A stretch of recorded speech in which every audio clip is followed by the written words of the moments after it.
Hello mga mare! Magandang araw! Meron nga palang nabiling alimango yung bayaw ko.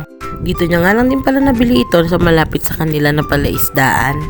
Kulang 6 na kilo nga pala ito mga mare. Mix na nga rin pala ito mga mare. Merong malalaki at merong medyo maliliit. Ito na nga rin pala ang niluto niya para sa panangalian. Ginataan niya na nga lang din pala ito mga mare. At sinaluan niya ito ng kalabasa at sitaw. Hindi nga rin pala lahat ay lulutuin niya.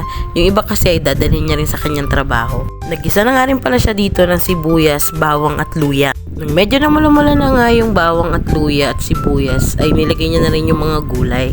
Ginisa niya na nga pala itong gulay para lumambot. Nilagay niya na nga rin pala dito ang pangalawang gata. Sinunod niya na nga rin palang inilagay yung mga alimango para sabay nang maluto sa mga gulay. Nilagyan niya na nga rin pala ito ng iba't iba pang panpalasa. Matataba nga rin itong mga alimangong nabili niya sa palaisdaan.